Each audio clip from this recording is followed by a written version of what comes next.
believe in Africa. I believe in Africa. I'm Eunice Emmanuel Bagi, the correspondent from Nigeria. Keep watching Yali TV.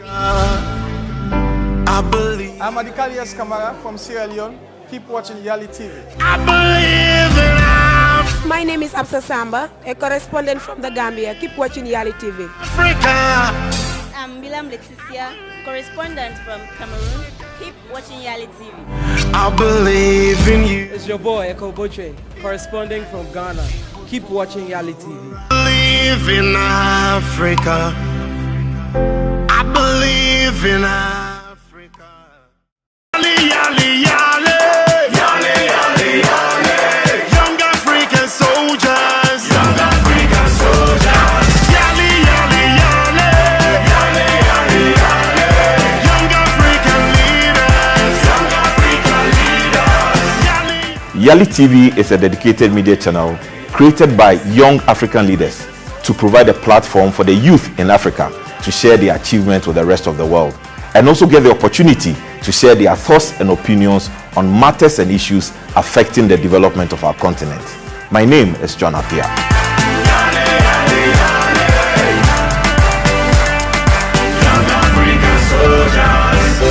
Yali TV presents amazing segments that takes you into the life of young change leaders across the continent.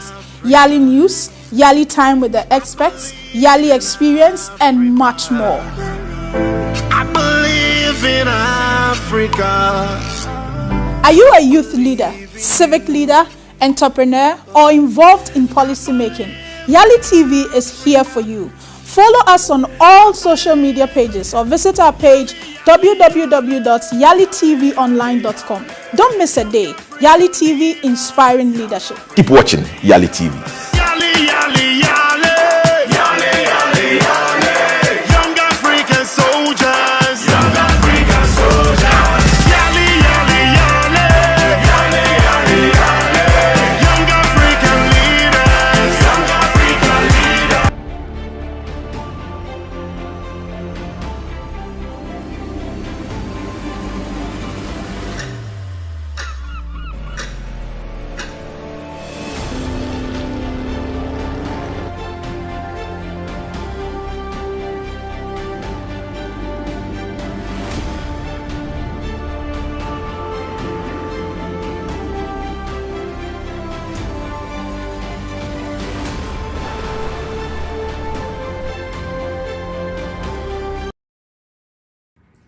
Okay, hello. Today is the 25th day of February 2022, and we are still celebrating the Black History Festival in Washington, D.C.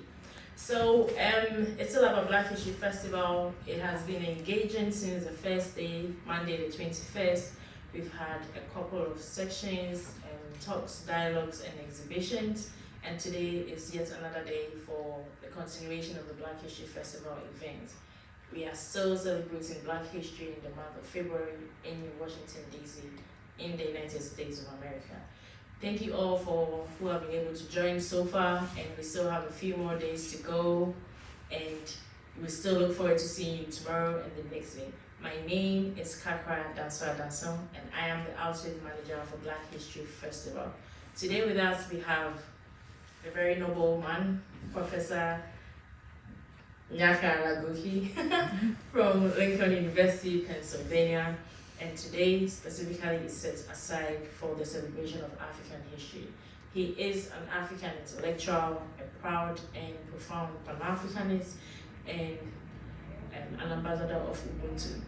So today we shall have conversations that are of interest to the people of African descent in the continent and across the world, talking about Pan-Africanism, and so connecting the US to the continent. Professor, welcome to Black History Festival platform. Okay, thank you very much, Katra, and so thanks for the opportunity. You're welcome. And although I have introduced you, can you just tell us something I didn't say, briefly? I think you said it all. I think it's fine, we can start the conversation. Okay, I'm interested. I identify as a Pan-Africanist. We have met a couple of times on other international summits and platforms. I have heard how much the passion, the zeal, the energy with which you talk about Africa, Pan-Africanism, and things that concern the continent. So today is one of such days, and I have no doubt the passion you bring onto the platform. So this is just a dialogue. I mean, we would talk about a couple of things that you have specialized in, including Ubuntu, and then things that both of us may have same grounds on. So let's start with Black history. What is Black History first of all? The Black History Month, the way it is called, is a celebration in America endorsed by the United States of America since 1976, and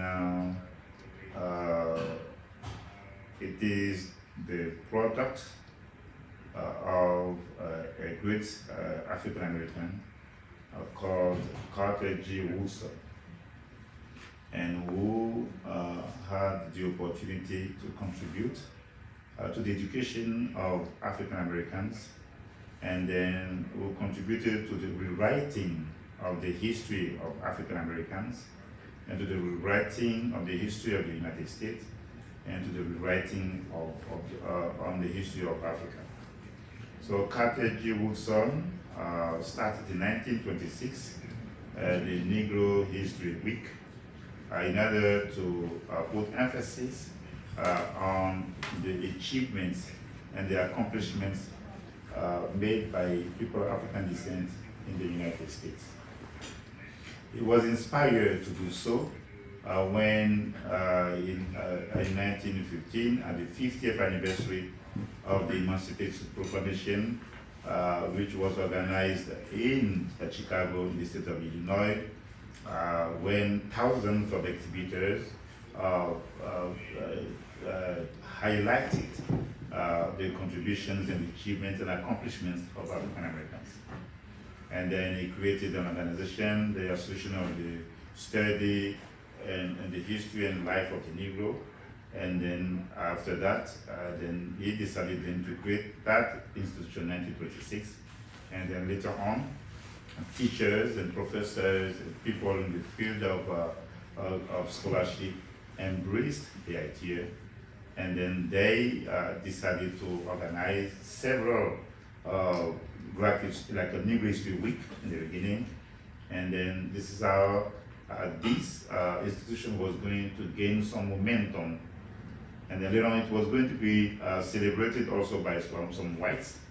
And then he chose the month of February because of two great individuals, Abraham Lincoln, who was the President of the United States, and then who fought during the Civil War in order to preserve the unity of the United States when South Carolina decided to secede after his election from the Union. And then around him, and there will be a number of changes brought to the American Constitution in order to contribute to the integration and the dignity of slaves. So there will be the 13th Amendment for the ending of slavery, the 14th Amendment for the integration of our blacks, and the 15th Amendment, which was about the right to vote. And then at the same moment, Frederick Douglass, who is seen as the father of the civil rights movement, contributed, to advance the cause of Black people. Both of them were born in February. Abraham Lincoln, February 12, Frederick Douglass, February 14, and then in the year 1926, Carter G. Woodson and his friends decided to do the first iteration of the Black History Month on February 1926. So this is what we need to know. And later on, during the golden age of the civil rights movement, there was a student movement at the San Francisco State University in 1968, organized a strike in order to request the study of the history of Black people and not the study of Black people. And then, so this is how, during that era, that period, that moment, the student, African Americans, were going to also request that the Negro History Week be like a celebration that needs to be done on a monthly basis, not a monthly, like in a month. And this is how later on it was going to become a very important institution in the United States, celebrated by African Americans, and then by people who care about Africans, history, and then African American history. So this is just like a summary that people need to know about the Black history. Okay. As a professor, every time you speak, it's so obvious you're a professor of history because you have a way of going in depth all the way into things I probably haven't come across it. Thank you for that. You know, Black History Month has evolved. It was first thought by an African American in America. It became a celebration by the American people. Now it's celebrated across the world. Now, even now, Africans are celebrating Black History Festival, hence our reason for being here. Does this contradict the initial definition or slogan that Black history is American history? Or is Black history the world history, as I would like to put it? So thanks for this question, because I did not want to be long in my first answer. So Black history is, of course, an American history, and Black history is part of world history. And then Black history is about African history, because when the students launched the strike to request the study of the African American experience, and then to request programs in Black studies. There were a number of names given to different types of studies about Africans and people Africanism. So there were Negro studies, Black studies, African studies, African American studies, and Pan-African studies. So they did all those things, and then because of that, I want to seize the opportunity to say that there were four major movements that were going to lead to the adoption and the establishment of the studies of the Black American experience. Four of them. The first one was going to be the decolonization of Africa. The second one was going to be the golden age of the civil rights movement, which I think is from 1953 to 1968, with the death of Dr. King on April 4, 1968. And I just spoke about the student who launched that strike in 1968. And then from 1968 to 1978, we can consider that the Black Power movement, when people were tired of the pace of the civil rights movement and decided to radicalize the struggle. And then three movements, and there's another one, the anti-Vietnam War movement. So those four movements were going to contribute to like a political and ideological revolution in the United States that will lead to the study of black people. So with what I just said, so you can see the connection between Africa and then the United States, or between Africa and then Black America, and then the Black world, in different parts of the world.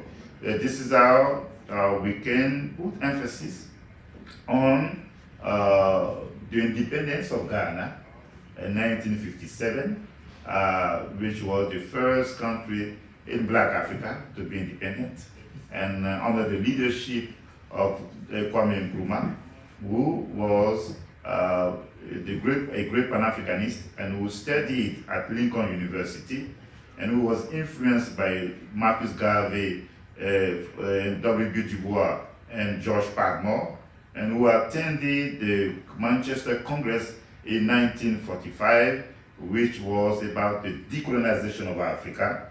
And then after that Congress, Nkrumah went to Ghana to join the struggle on the ground and to contribute to the decolonization of Africa. Nkrumah became the leader of Ghana as he claimed Pan-Africanism.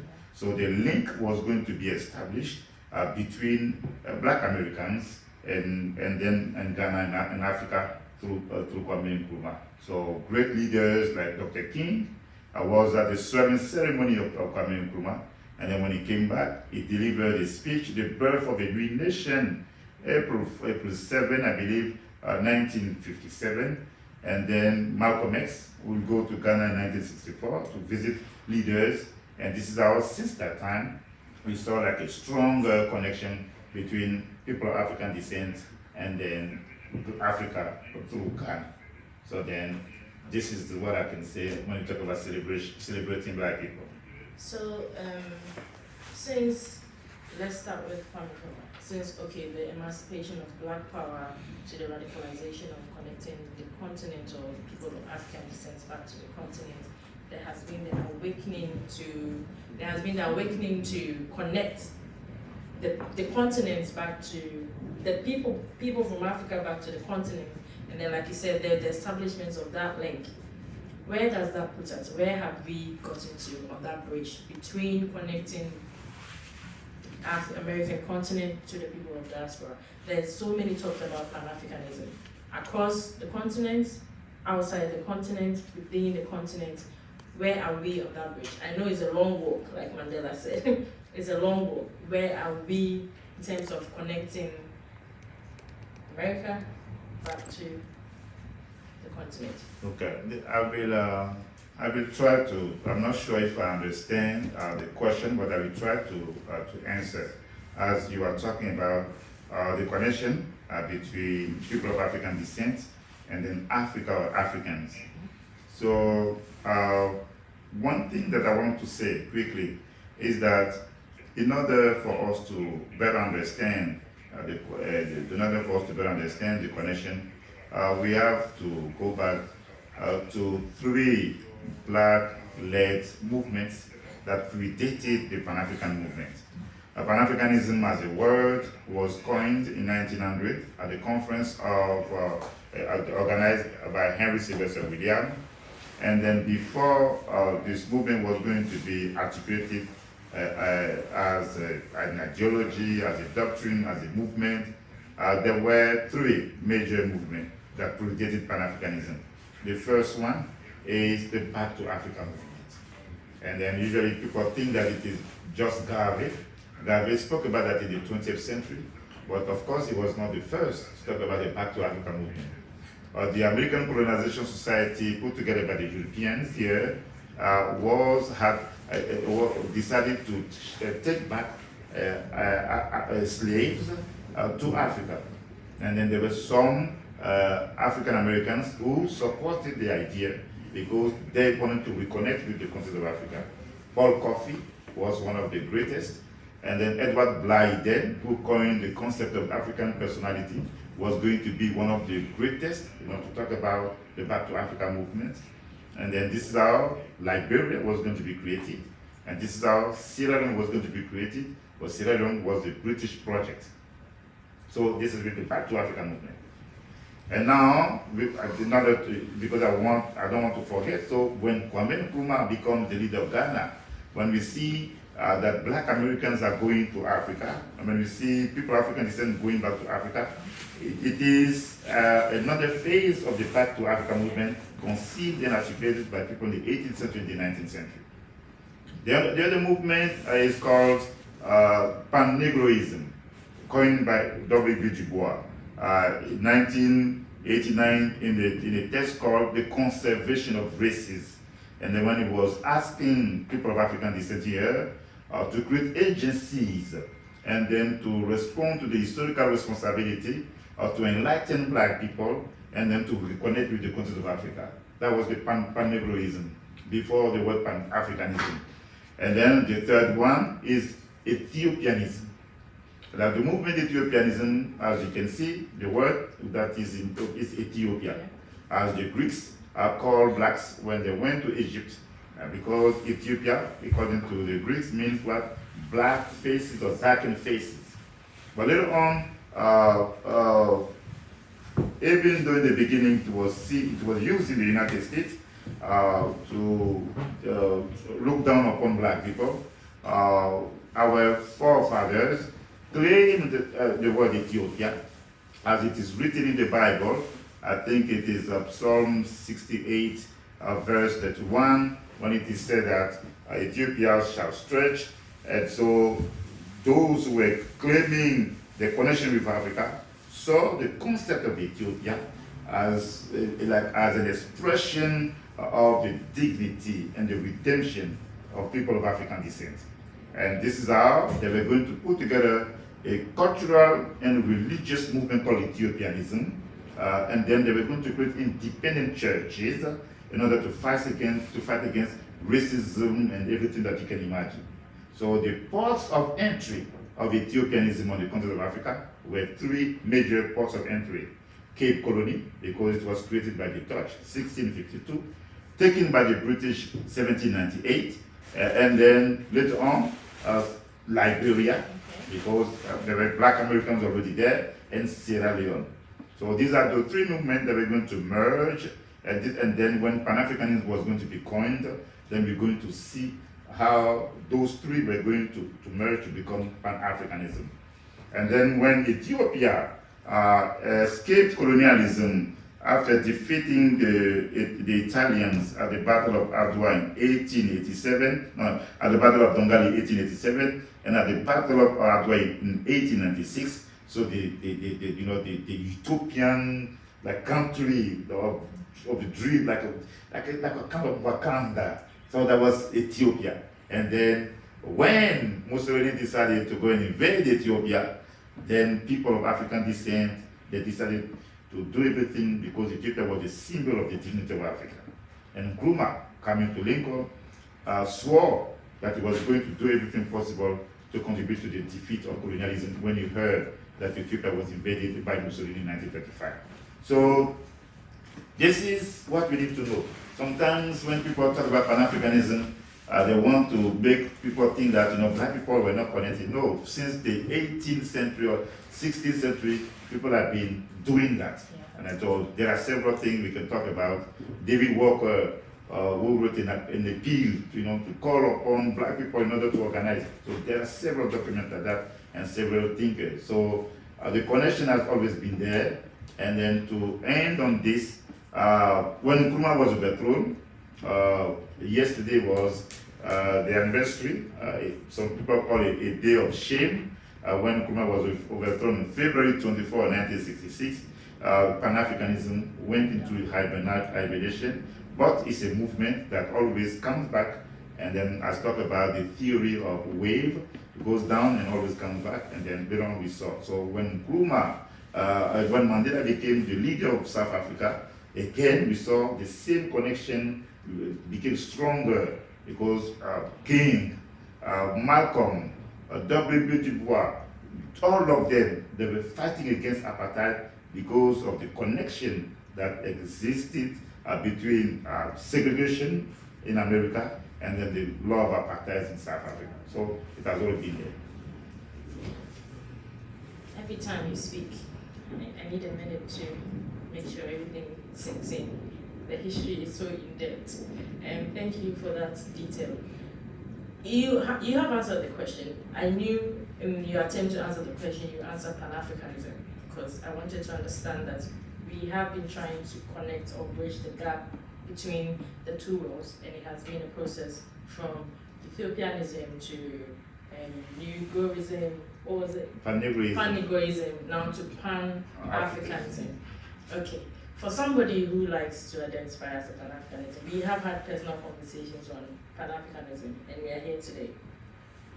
Pan-Africanism is what we are hoping would unite first the continent and first any person with African descent. Hence, we are here, Black History Festival. One of the main reasons is to connect Ghana, not just Ghana, the entire African continent, to the people of African descent in the United States, and of course, across the world, Caribbeans, Asia, Europe, as far as Black History Festival can travel. In terms of Pan-Africanism, as a Pan-African scholar, what are the new discoveries? What do we not know yet about Pan-Africanism?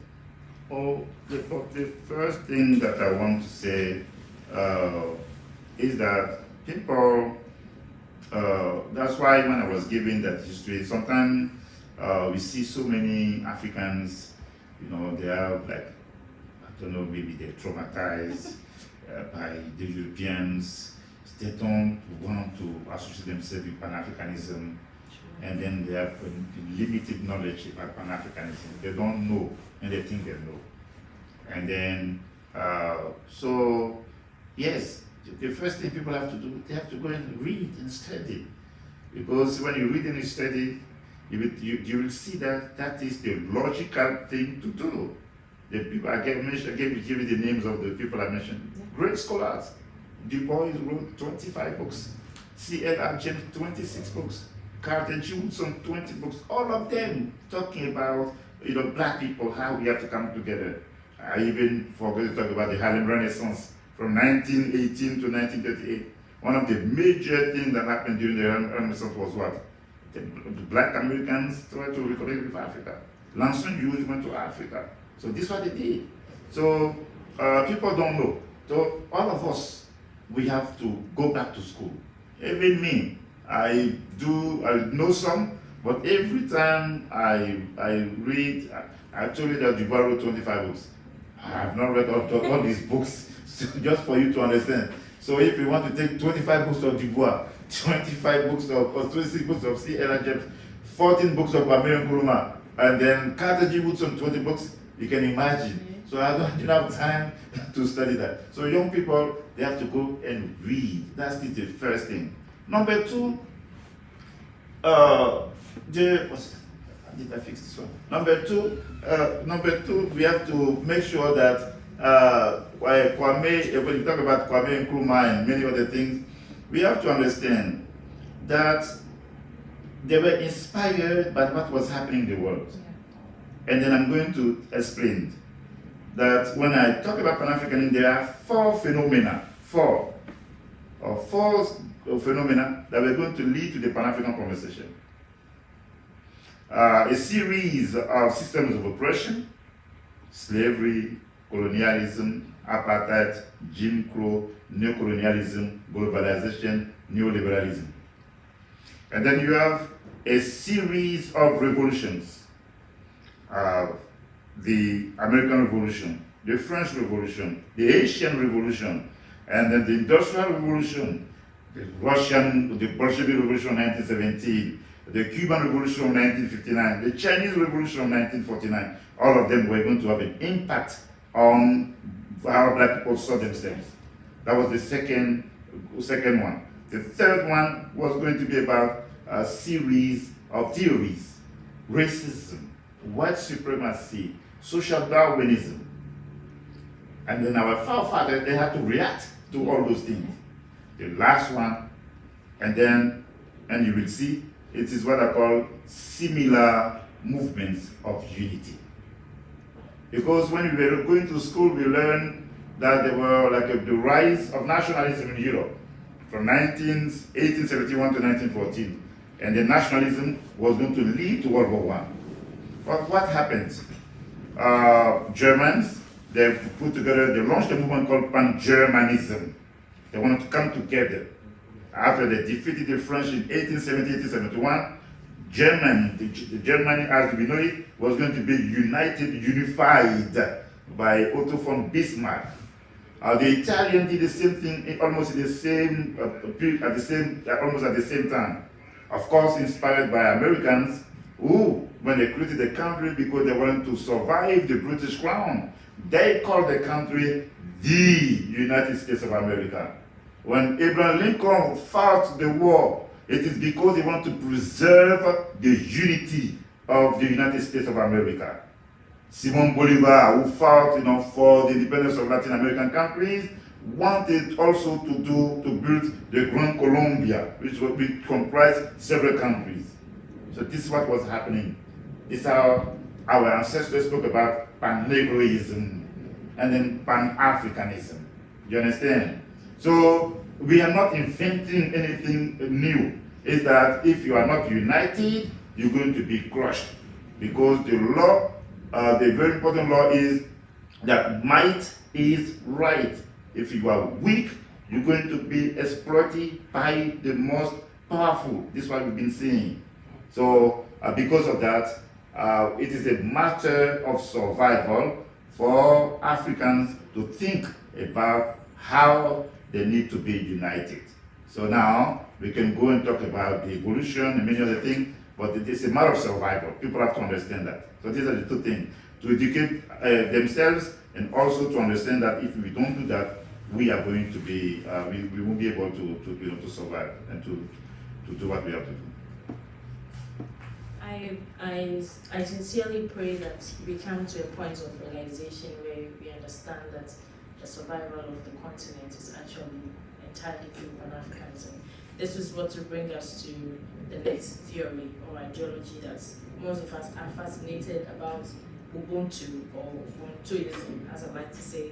The Ghanaians who call it sanctifying or biakwe. That's what the debates. Yeah. When I was giving my presentation 2017, my research has evolved. So you will find out. So Okay. finish your question. So Ubuntu, I am because you are. I am because we are. The survival of the left hand is dependent on the survival of the right hand. I mean, go back to African culture. Most of our proverbs talks about unity. The stronger we are, the better. If you take one stick of a broom out, it's breakable. The more you put the band together, the more difficult it is. Let's talk about the subjects that interest you the most. I know you lose sleep over Ubuntu so much. Okay. So before I answer Ubuntu, and as we are here to share some of the things that we learned, quickly I want to talk about the evolution of Pan-Africanism. So I spoke about the three movements that predated Pan-Africanism: Back to Africa movement, Pan-Negroism, and then Ethiopianism merged, became Pan-Africanism in 1900. So from 1900 to 1957, we will see the evolution of the Pan-African movement. The naming, Henry Sylvester William, who launched the Pan-African Conference in 1900, and then W. Du Bois was going to be the one who was going to theorize the movement. Then in academic circles, intellectuals, meetings, and then he was going to organize 5 major congresses: 1919, 1921, 1923, 1927, and 1945. And I've spoken about the 1945 Pan-African Congress in Manchester. And then Bhf, who was going, both of them were very important here in America in the beginning of the 20th century. Bhf was going to become the greatest advocate of the Back to Africa movement, and then he was going to launch his organization called the Universal Negro Improvement Association, and with that movement, which counted millions of members, Pan-Africanism was going on to become a mass movement. When Nkrumah became the leader of Ghana, Pan-Africanism was going to move from the naming, from the theorization, from the mass movement to a state policy, as Nkrumah, as the head of state, was going to implement Pan-Africanism as the ideology or the theory or the paradigm around which to conduct his public policies and diplomacy and the other thing.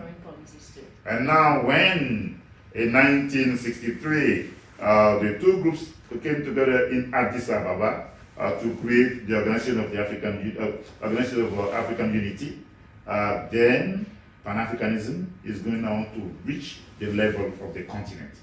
And later on, when that movement turned into African Union, they decided that the diaspora was going to represent the 6th region.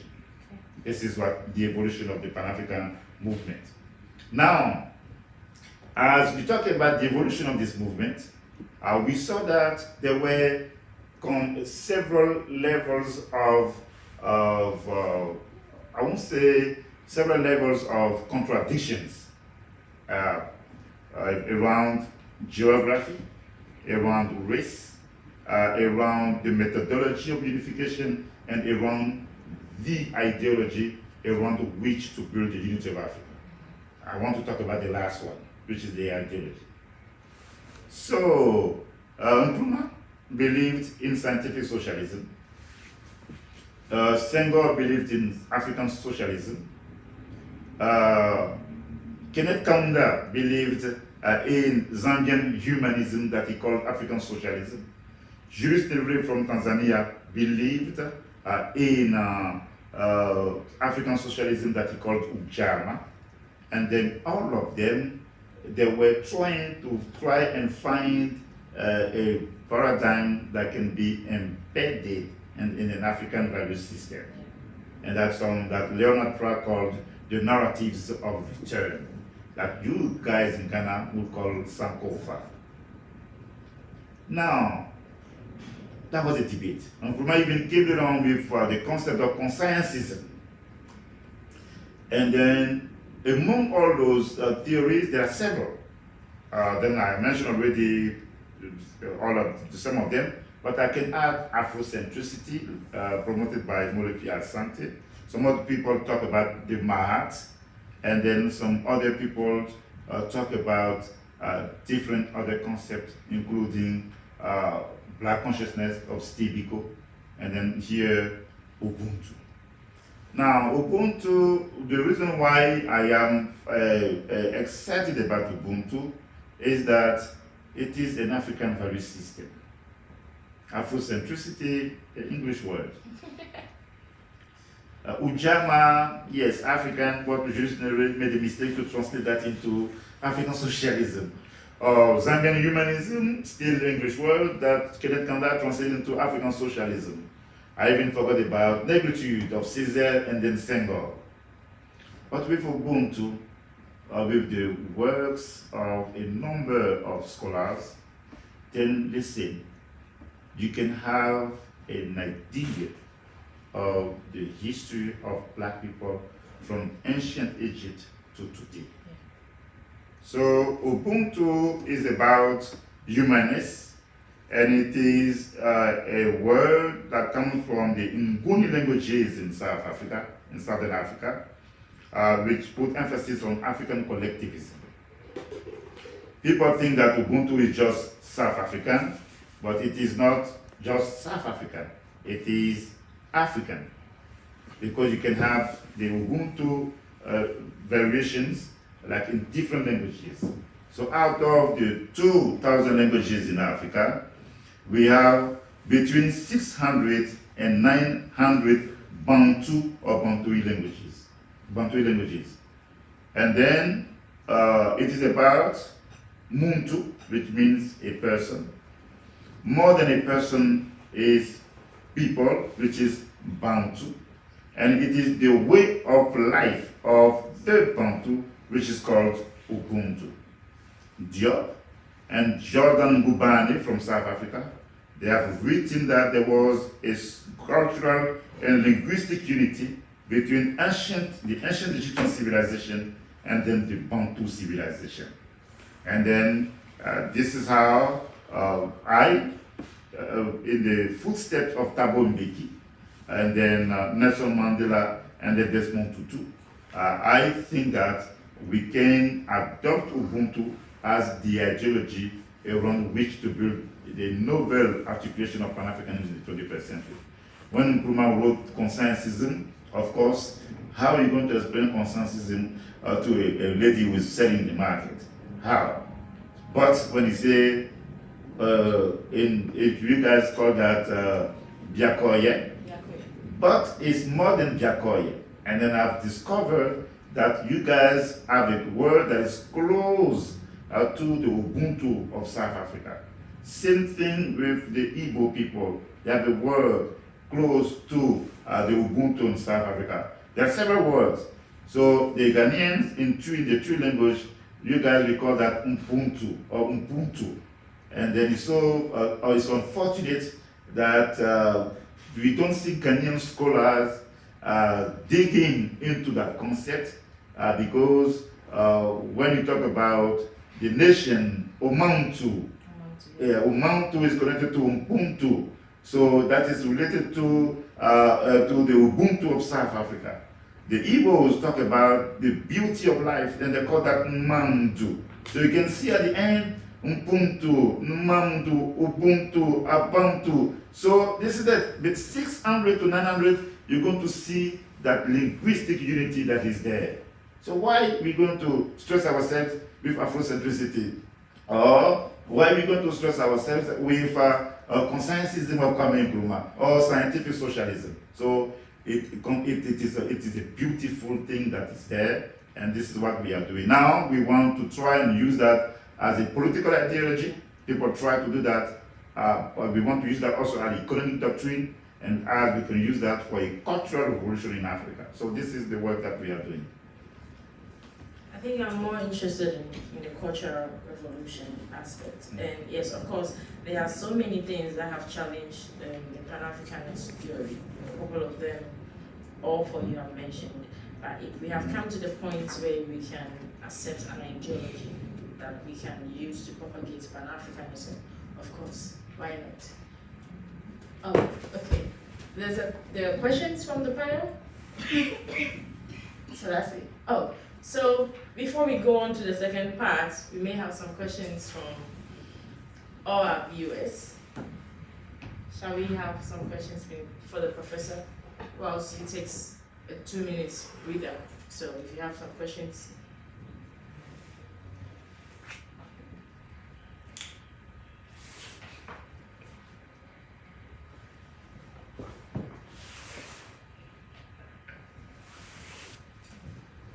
Hi, Professor, thank you for the dialogue. How do you shape Senghor, Leopold Sédar Senghor writing, like La Négritude, in the Black Story Festival, or Black Story culture? Where are you from? Senegal. From Senegal? Yes. Okay, thank you very much. And then you will see why I'm glad you will see in a few. Okay, so I'm going to try and answer. You see, this is what I was saying in the beginning, that if even people like me, we've been doing Pan-African for 20 years, and then what I'm discovering every day, listen, I think that I should have known 20 years ago. So why I'm saying that? As our forefathers came with different concepts. So Senghor, Aimé Césaire, came with the concept of negritude as to put emphasis on the claim of our racial identity. And it was a powerful movement. It was more than a literary and cultural movement. It was an ideological movement and a political movement. And when Senghor, Aimé Césaire were promoting, and Leon Botwa Damas and many other people, you had people from the Caribbean who were involved in the movement, and also Black Americans who were involved in the movement. But one thing that myself I corrected recently was the contribution of the Senegalese. And then it is so sad that I made that mistake, and many of us are making that mistake. It was the founder of Présence Africaine. Do you know him? Charles Diop? No, it's Alioune Diop. Alioune Diop, yeah. Alioune Diop was an amazing figure in the Pan-African conversation. And then when we talk about, like I did, Dubois, Garvey, all of them, so we always forget to mention his name. In 1947, during colonial time, Alioune Diop in France decided, he was a politician, he decided to create like a magazine. And later on, he created a publishing house. Guess what? The first book that he published was the translation of a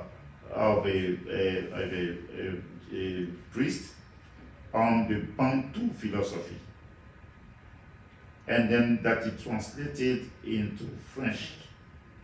And that book was going to be the founding document, if I can say that, on the conversation about the Ubuntu philosophy.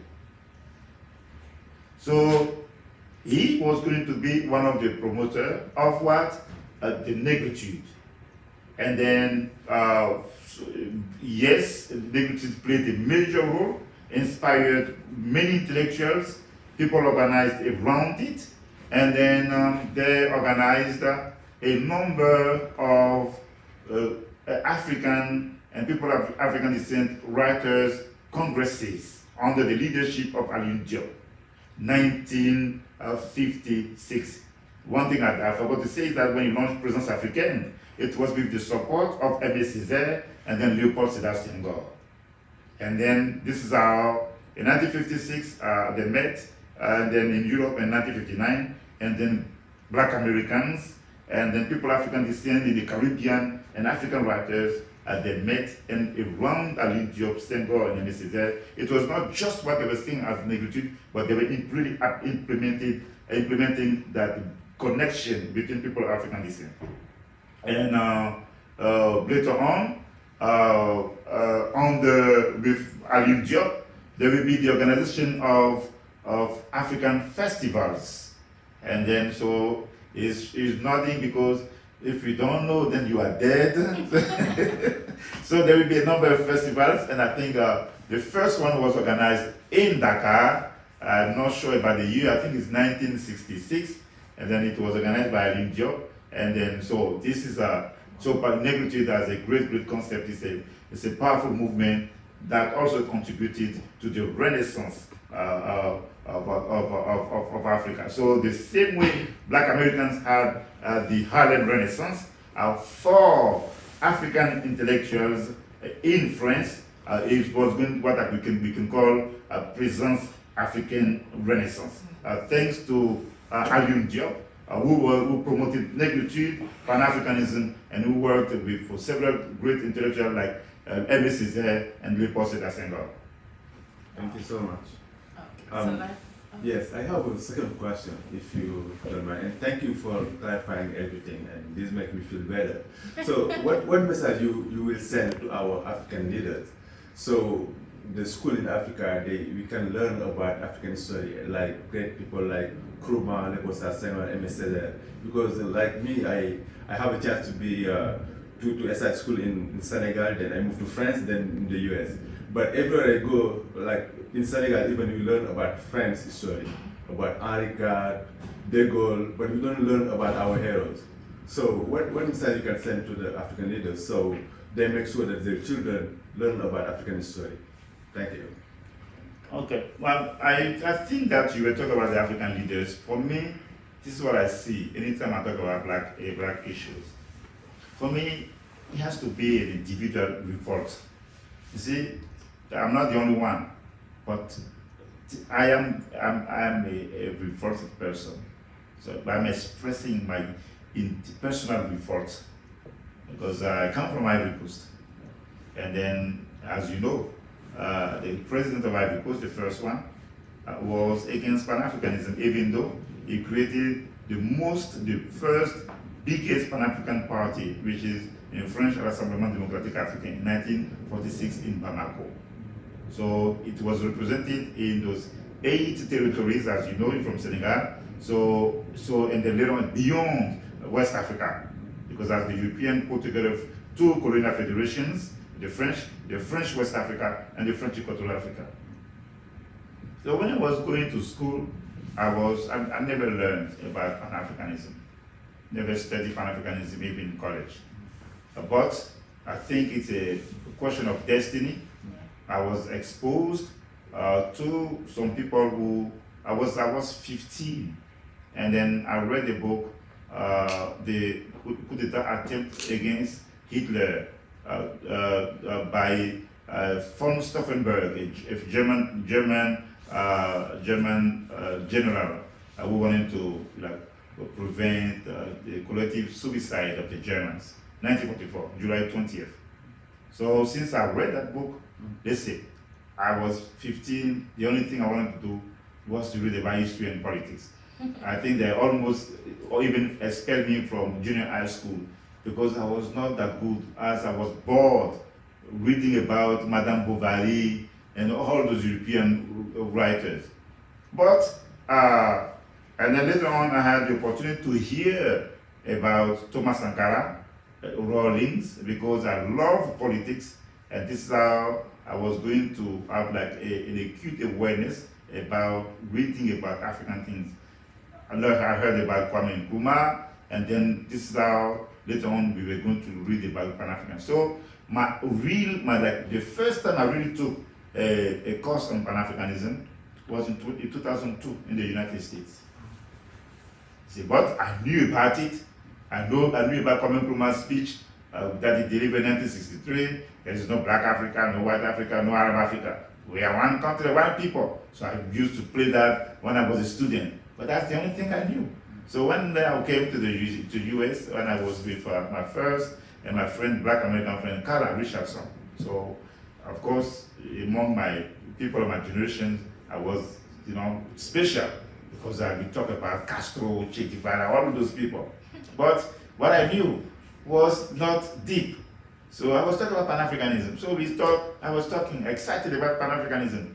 And he told me, I said, yes, Pan-Africanism is about Kwame Nkrumah. He said, no, it did not start like that. I said, what? He said, no. Honestly. I said, really? He said, no. And then my friend, like younger than me, 2002, he gave me like a lecture on the real history of Pan-Africanism. So everything that I told you, he gave me an idea. He said, no, yes, if you have an opportunity, go and take a class on Pan-Africanism. So I did that 2002. Listen, I was in class, I was sitting there, I said, what really? This is what I've been missing in Africa. And that's why anytime I have an opportunity to preach about Pan-Africanism, I do so. When I'm given the opportunity to give interviews, most of my interviews, I will always do my political analysis from a Pan-African perspective. You see? So what is happening today in Ukraine and Russia, if you ask me to talk about it, I'm going to link that to what is happening to Africa. And again, this is what we do. So it has to be a personal report. I'm not the only one. There are some who are doing that. So if you want to count on Macky Sall, who asked the Turkish to build a stadium to spend 150 billion CFA that he could have used to create like a factory, or he could have used that to promote the teaching of Sheikh Anta Diop.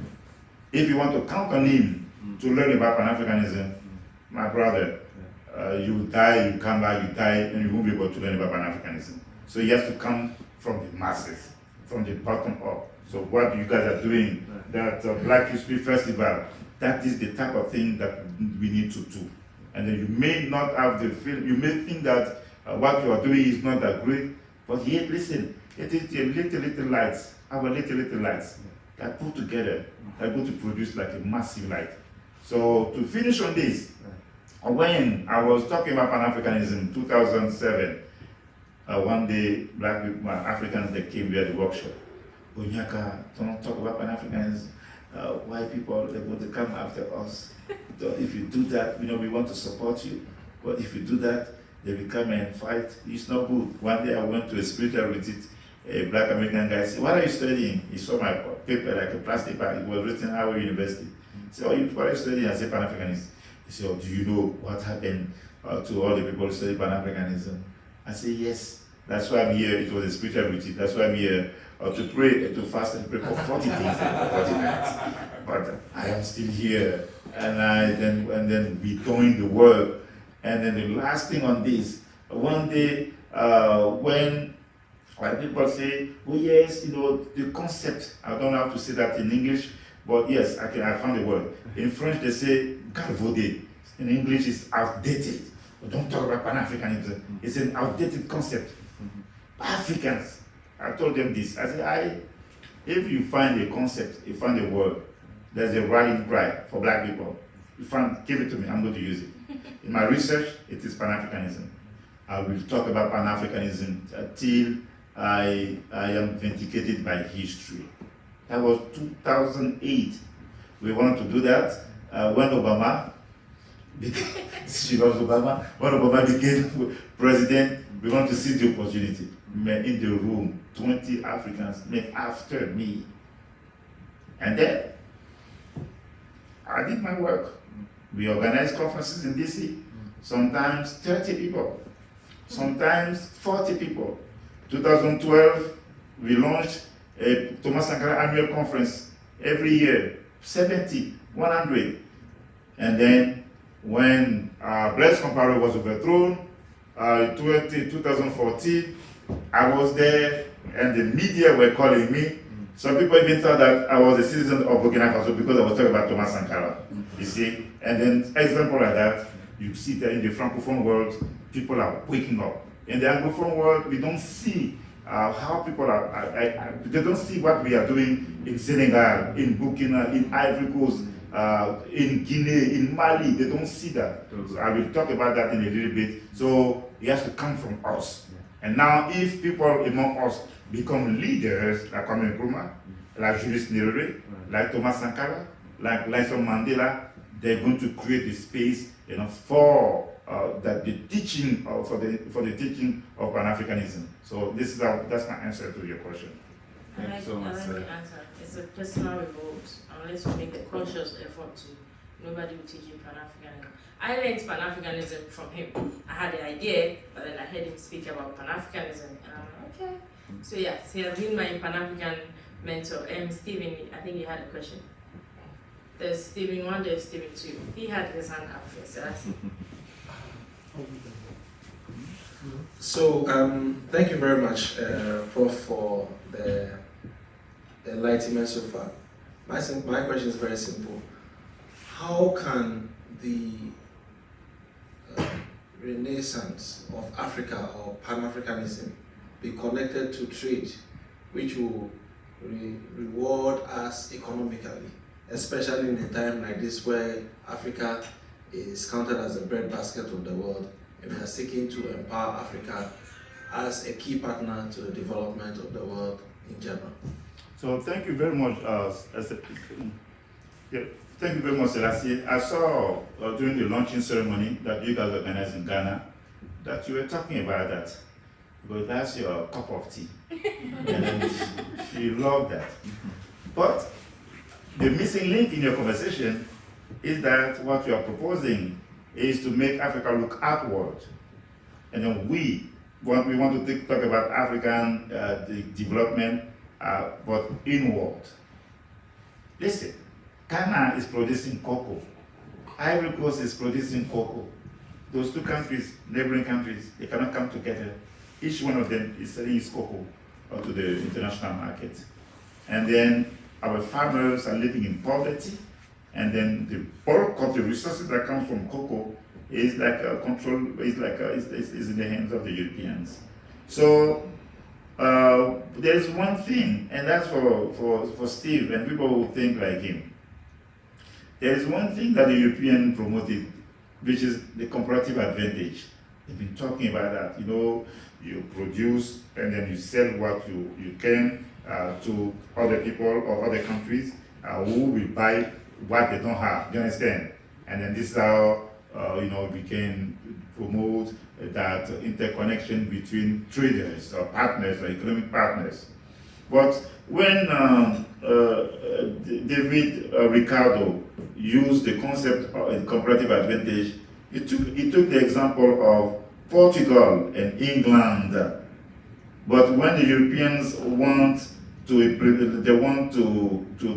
talk about Africa's development, they think about each African development country or regional groupings in Africa in connection with the outside world. And then we think that in the spirit of Pan-Africanism and in the spirit of African authentic development, that we have to find a way to trade among ourselves. First of all, we have to produce things that we may sell to each other, and then later on, this is how we can develop an African domestic market. This is how we can develop an African authentic development, and then it is when we do that, now we can try to play a bigger role, like in globalization. Because I don't know if you had the opportunity to look at the map of Lesotho. If you have not, you can go online tonight. Even now, you go map of Lesotho. You can look at the map of Eswatini. It used to be called Swaziland. And then the king said that, you know what, it looks like Switzerland, he does not want that. So he changed the name, they call it Eswatini. So you look at Eswatini and you look at Lesotho, those two independent and sovereign countries are inside South Africa. Tiny tiny pieces of land. What kind of development they can have, what kind of business partnership they can have with federations like the United States, 50 states, federations like China, federation like Russia, or co-federation like the European Union, composed of what? 27 countries. Do you understand? So for us, it is important to think about playing a major role on the international market, but we have to trade among ourselves, and we have to find things that we can produce, and this is how we can try to build like a stronger domestic market. And then if you do that, it's going to be amazing, very amazing. And then Nkrumah tried, they tried, but even today, at the borders, people are trading, don't care about, people go from Ghana to Ivory Coast, and they're doing their trading, so using different currencies, Naira, CDs, and CFA. So people are actually living Pan-Africanism on a day-to-day basis, but we don't count that when we talk about Pan-Africanism. Thank you. Okay, Josephine, before you come, Stephen. My name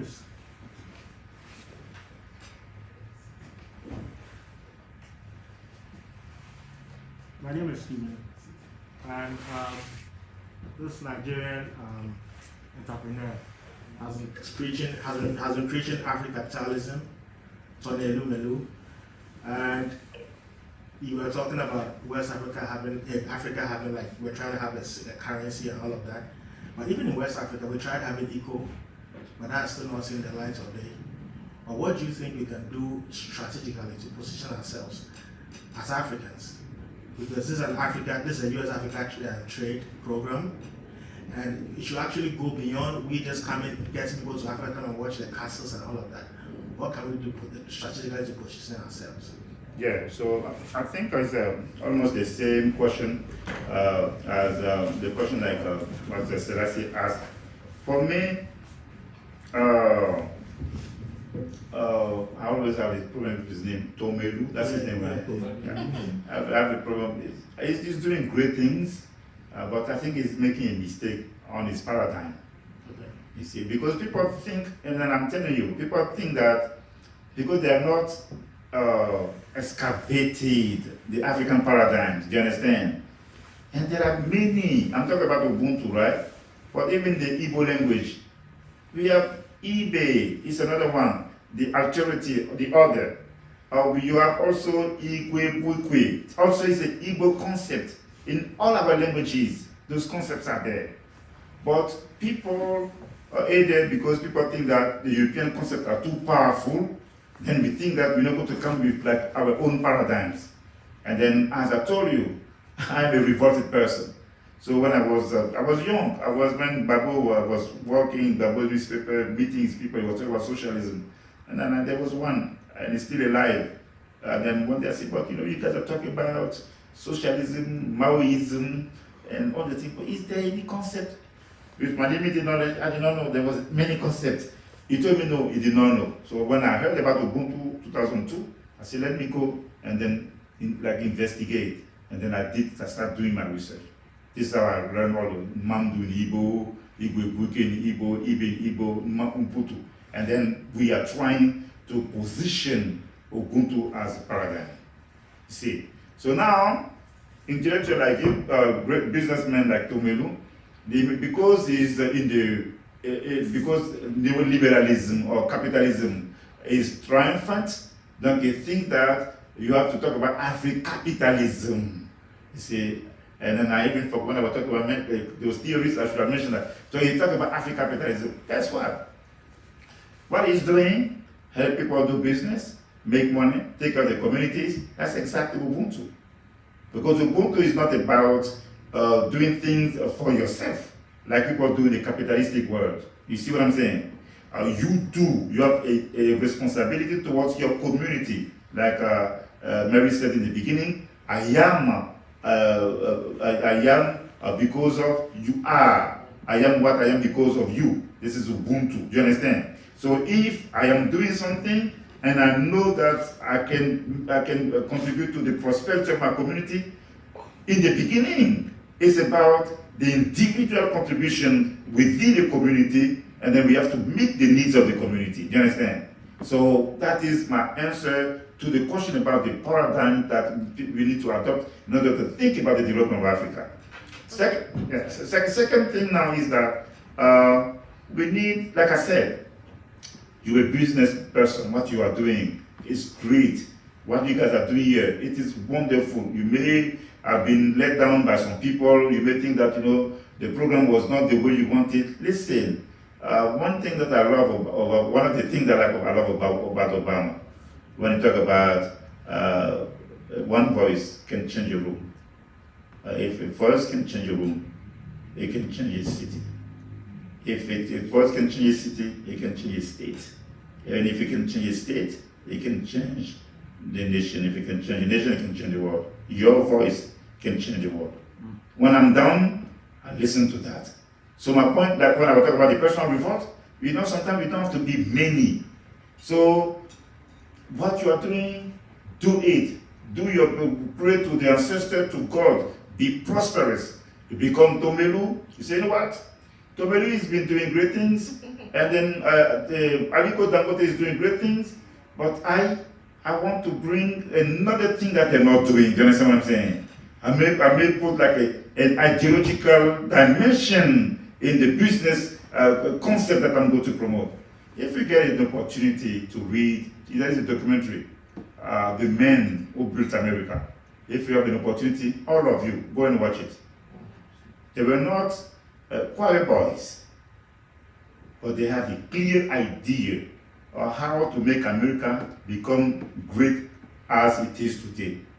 In 50 years, they changed the face of this nation. So many of the names that you saw, JP Morgan, all those people, this is what they did. So I'm dreaming to see one day business people in Africa say, you know what? We want to create things, but at the same time, we want to contribute to the redemption of the continent of Africa. Do you understand what I'm saying? And then we don't see too much that ideological dimension. Everything those Americans are doing here, they're doing that to control the world because they believe in that. When somebody say, I'm going to do Apple or Microsoft, and everyone in the world is using Microsoft and Apple, that's the American domination. When they go and they put McDonald's, they put McDonald's in China, and all of a sudden they realize that the Chinese, who are not fat, they started becoming obese because of the food that they were eating because of McDonald's. So this is what America is doing to the world. The companies, like during colonial time, called concessionary companies, are contributing to the greatness, if I could use the word. America is not just great because of military stuff. It's not just about military. Sometimes people think it's because they're killing people. No, it's about the ability for them to invent new products and then to be able to put that on the market. Because they want to rule the world, they don't see America, for them America as a market is too small. You understand what I'm saying? It's too small.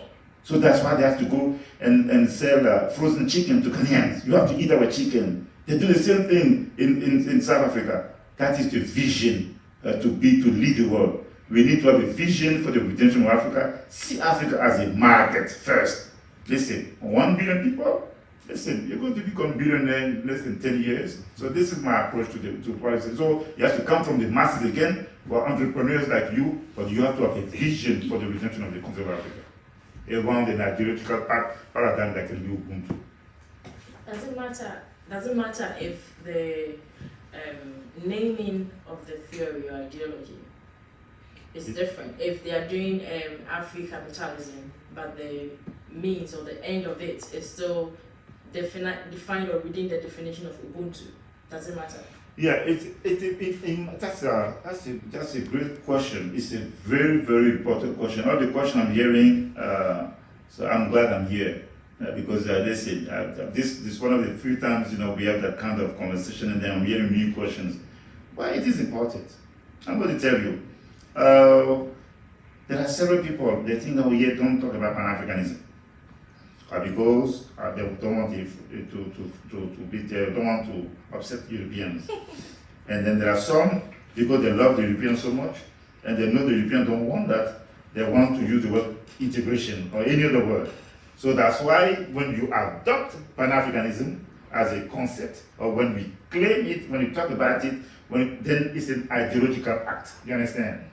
Because when the Europeans tell you, for instance, that we have not contributed to world history, that we don't have a great civilization, and then everyone starts talking about capitalism, it means that we are contributing, we are helping them convince the world that we don't have any paradigm from Africa. So as a reaction to that, as an expression of the revolt, in an act of decolonization, in an act of revolution, you say, you know what? Whatever capitalism that you talk about, we're doing similar thing, but we have with the African value system. That's why it matters, the naming of the paradigm that need to be endogenous to Africa. So that's my question to your question. Thank you very much. Hey, a lot of questions coming up. Perkins, before you come, Josephine, then Perkins. Josephine. Okay, thank you so much. I've been so inspired to read, and begin to search and understand, especially about African evolution. I'm very sure that in the movement of Pan-Africanism, there have been women that contributed massively to this movement. I am thinking of the contemporary African woman today, and all our fights about equality, equity here and there, so on and forth. We have even seen women, rise into positions that before were not possible.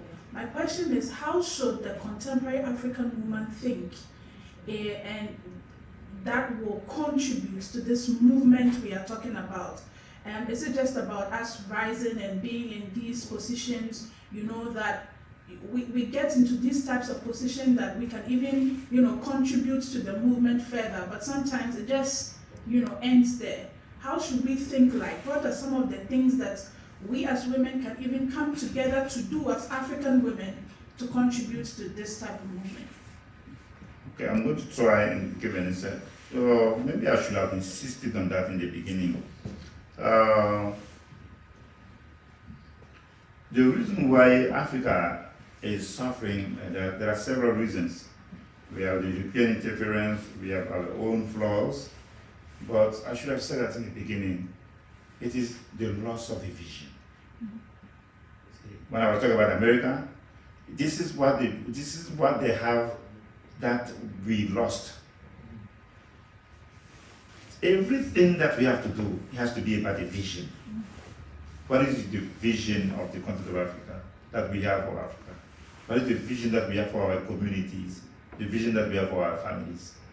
You see, you are I don't know if you live here or you live in Ghana, but it does not matter. You saw the Chinese, right? When you see them coming together, do business together, you think that they're just doing that to make money? No. It's for their communities. I'm in Washington, D.C. The drug business in D.C. is in the hands of the Koreans.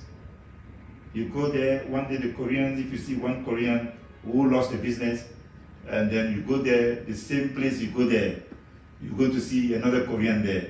You may look again, like do this one to make sure that it's not the same Korean with the same eye. It's a different Korean business, the same Korean. This is what is happening. If we have time, I can take you to places and we see. I went to Pennsylvania. I went there to do dry cleaners in a small place called Oxford. Two dry cleaners owned by who? By the Koreans. Do you understand what I'm saying? That's the thing that we don't have enough because of envy and jealousy, and then because we don't think about things in a term of a vision. Do you understand? So if the vision does not have just to be about the leaders, it has to be about you, the common person. This is what I was talking about when I was talking about the men who built America. You understand? So women, they contribute to the reproduction of the African society. So we commend them for that. Some of them, many of them sustain the families. We commend them for that. They are victims of different types of abuses in terms of peace or in terms of war, and then they are resilient. Then the African woman is a resilient person. We commend her for that. But we have to make sure that she understands that struggle as an individual is not just about a family, but it's about a community, it's about a country, it's about the continent of Africa. Do you understand? This is what I can tell you about that. There are some who are doing that, but we need to have a critical mass of women who think like that. Some of them did that when our people were fighting for the independence of Ghana, of Ivory Coast, fine, but we have to do that in a very, very consistent way. Okay. Thank you. Even before I think the time is fast spent. We'll just have to do the next session on Zoom, maybe later for the questions. It's getting interesting. We'll have to run out. Professor, we are here for Black History Festival. What are your visions? You said everything's about vision. The lack of vision affects motive. What is your vision and aspiration for Black History Festival? For Black History Festival, I think that, first of all, I should have started with that. I wanted to thank you, congratulate you. So because of the work I do, I don't like to miss opportunities, to talk about Africa. So, you said that I was going to communicate, and I know it was complicated to put together such a program. So I decided to be here, to support you. That is the first thing, and I commend you. Anytime I see Africans or Black people doing the right thing, you can check. I am very, very proud because we are not many. Many people don't want to be battered because they think that the Europeans are too powerful. So then, because there is no way we're going to be able to succeed. So when I see people doing the right thing, I'm really, really, really impressed. So I saw Selassie and I spoke, Dr. Abe, Mary. Then I was saying, you know what, I'm going to come. So I was not expecting 1,000 people here. Even if it's one person, like you see, we were going to have a conversation. So do what you can do to make it big. And one thing that I love to do, that I learned from King, is that if you are called to be a street sweeper, that I'm quoting Dr. King, sweep the street so that the host of heaven can say that there was the greatest street sweeper. See. So, and he gave that speech, I think in 1967. The title of the speech is, "What is your life's blueprint?" If you have time, please go online, check "What is Your Life's Blueprint" by Dr. King. People talk about I have a dream, but this speech is a beautiful speech about what each of us can do to empower ourselves and to empower others. So do it well, and then people like me, we are there. Some other people. So if next time Celeste say, you know what, I want to come to Lincoln University, I will put you in contact with the director of the Pan-African Studies program, Dr. Poe. And then if you want to go and meet some people, she spoke to Sia, Dr. Clark, we can do that kind of thing to support you. Because if your program is bigger, then it is good, for all of us. Because many people do not know too much about the Black History Month. This is true. They don't. Even in America, people say, oh yes, Black History Month. They do things, talk about the achievement of all those greats, but usually they don't even connect that to Africa. And then you guys are doing that. That's something, you bring something to the table. So that's a good thing. And because in the spirit of Pan-Africanism, we have to claim that spirit of solidarity and unity through agencies of festivals that we can control. And then yes, I wish you good luck, And then I hope that next year we can take the conversation to the next level. Now, maybe you can say, you know what, we can put together some celebrations towards the annual celebration. Maybe you can do that too. You don't have to wait for February. You understand what I'm saying? You know, so it's the Black History Month, Black History Festival.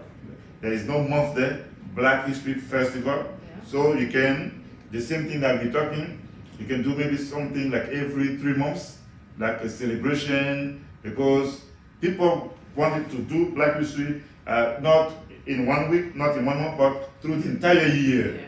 Well, that was the idea of Carter G. Woodson and his people. So you guys can say, you know what, we want to see, we can do things throughout the year to celebrate Black people. And now, when February comes now, you do that big event. Do you understand what I'm saying? That's also a strategy. And you will see, with the media, social media, you will see. It's going to become greater even before February 2023. So thanks very much for the opportunity. And then I will always be there to support when Africans and people Africanism are doing the right thing. Because if we don't do it, who will do it? And if it's not now, then when? Thank you very much for the opportunity. If we don't do it, no one will do it. If it's not now, it's when. Thank you so much for making the opportunity to be here. We are grateful, and yes, we appreciate your comments, and we are taking your suggestions into account, and we look forward to seeing you next year. So thank you very much. On that note, to wrap up for today, and we look forward to seeing you tomorrow here from 10 a.m. at the African Union Permanent Mission to the U.S. in 1640 Wisconsin Avenue. It's going to be massive, it's going to be good, it's going to be big. It's a day set aside purposefully to celebrate the African youth. So do make it a point to be here, or you can join the live stream tomorrow from 10 a.m. tomorrow. So thank you and see you tomorrow. Bye.